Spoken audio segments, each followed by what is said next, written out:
The questions are very short and pretty straightforward. So just be happy that that's going to be the case. They're not tricky. They're not really long and detailed. They're very, very short. They're like 2 or 3 lines of text typically. So they're relatively easy to read. Just general test taking tips.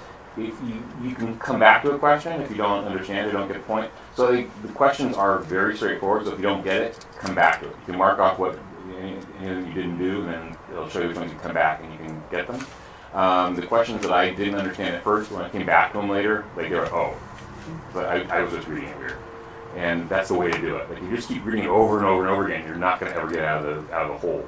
So if it's not clear, come back to it a few minutes later. Another tip is read the question backwards. Read the sentences backwards, because sometimes that makes you notice a word you didn't notice before. That's just a general test taking tip. There's no penalty for guessing, so make sure you answer all the questions. Let's see. Oh, there's some terminology that is used on the test that we don't usually use. One of them is stereotypy. That's another name for self-explanatory behavior. So know that. Stereotypy. Stereotypy. So it kind of looks like. And will they not use self-explanatory behavior instead? They could use both, or they could use it. But just be like, if you see stereotypy, you know that's self-explanatory. It's not going to be anything else. One of the tricks for incorrect responses is just making up something that sounds right but isn't on the list. So if your choice is something that you know is on the list but you're not sure is the right answer, or something that's definitely not on the list, it's probably not the thing that's not on the list. It should be the thing that you're kind of familiar with, but maybe you don't know the definition of. So, the BCAT uses access to tangibles, and when we say concrete, our ACEs uses concrete, and automatic when we say self-explanatory. So just be aware of that. We'll talk about that. Things you need to be able to do. Look at a little scenario, a little 2 or 3 sentence scenario, and say, what are the SDs, and what are the Rs, and what are the SRs? And that's not just for a problem behavior or for reduced recall teaching, it's for any kind of any interaction a person has. Just what are the SDs for the behavior, what's the behavior, and what are the reinforcers for that behavior.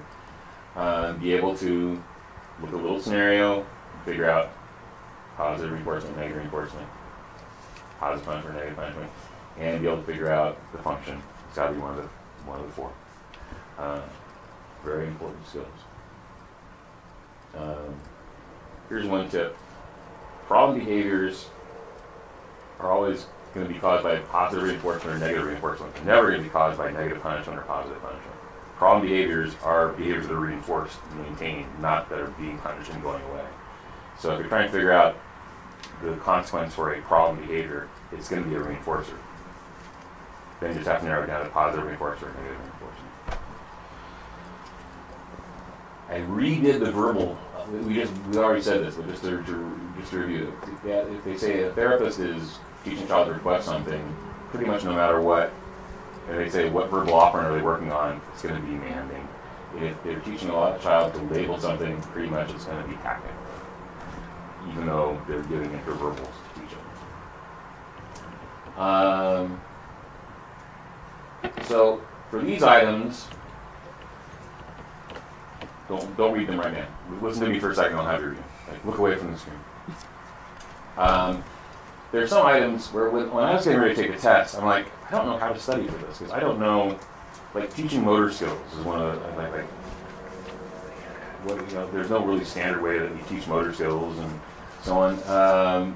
So it turns out they're just sort of testing you, do you know what kind of skills the program works on?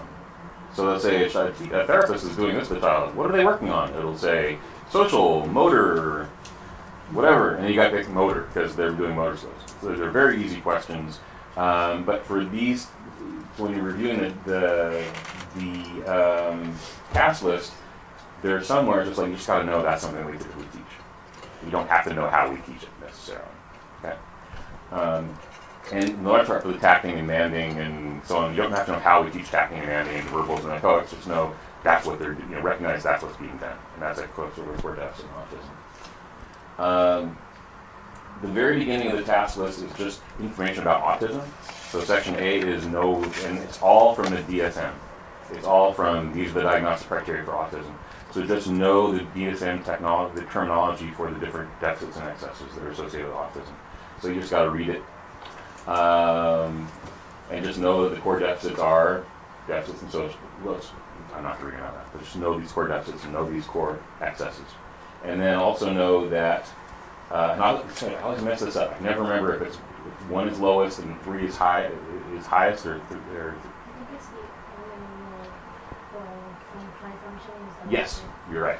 So know that they're currently in the DSM. There's 3 diagnostic categories for autism: level 1, level 2, and level 3. Know that the severity level is based on communication skills and degree of restrictive and repetitive behaviors, and know that 1 is the lowest level of 1 is the highest functioning, requiring least support, and 3 is the lowest functioning, requiring most support. This is just a big idea from the beginning of the slideshow.